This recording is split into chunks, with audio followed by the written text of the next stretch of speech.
What's going on, guys? Quick little look at the SPY. So I haven't looked at the SPY because I don't personally trade the SPY. I don't like it. I don't trade it. But you got to look at it, 500 biggest companies in the stock market. So realistically, SPY for the past 2 weeks hasn't done absolutely nothing. Literally for the past 2 weeks, all you would have needed to do is anytime we approach 408 to around 410, 411, just buy calls. Anytime we get to 412, sell those calls for profit. Anytime we get to a price of 414 to 415, buy puts. That's it. It's been range bound. If anyone doesn't know what a range is, you guys need to get with me. Let's do some one-on-one coaching. Let's get you guys in the gold members. Let's get you guys activated and get you guys understanding some technical analysis. But essentially, buy puts, cover, buy calls, cover. Now we broke out. So story and the narrative is going to change. This supply zone that we're looking at here is currently being back tested. Is it going to hold? Previous resistance, previous resistance, previous resistance is now being tested. Is this going to hold? If this holds and we come out of this zone, okay, if we come into this zone and we come back out over 415, this box is going to change to green, okay? So as that box changes to green, we need to start getting long calls, and we need to be buying calls into 415.83. We want to sell, we want to take some profits, we want to hold for a break over 415.83, and then that puts us into the next channel. Now I would expect it to get a lot choppy in here. 417, 416 area is going to be very, very choppy. Our next supply zone that we're looking at is 418.30.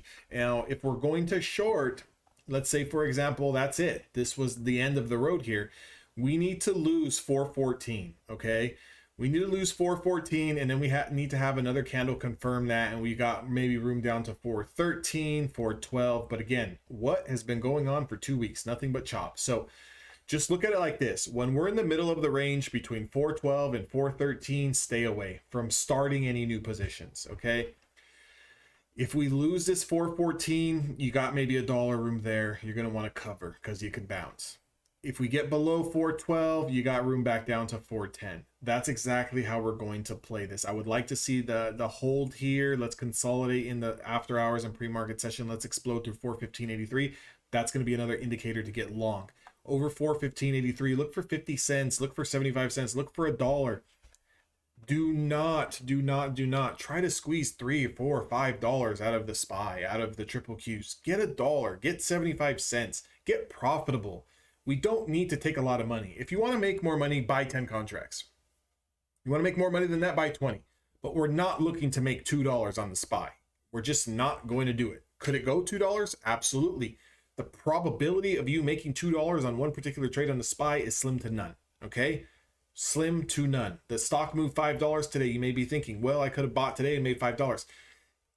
Highly unlikely. Highly unlikely that you're going to make $5 on the SPY today, unless you absolutely know what you're doing and you came in with the intention of buying down here in demand and selling at supply. Even that, you would have bought at 410, you would have sold it around 413, 414. So yeah, maybe you would have made $3 or $4, but you wouldn't have made $5, right? So again, you know, the idea of looking at the charts at the end of the day and saying that the SPY's up 1.21% and up $5 on the day, I would have made $5 if I just would have bought calls, is highly unlikely. Because even the first indicator to get long didn't come till 412.50.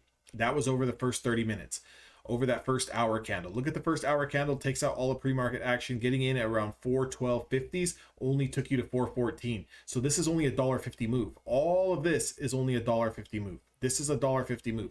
So the idea of getting into these plays to make a crap ton of money because it's going to go up $5 is highly unlikely. Take your $1, take your 75 cents. You want to make more money, buy 5 contracts. If you normally trade 2, buy 5.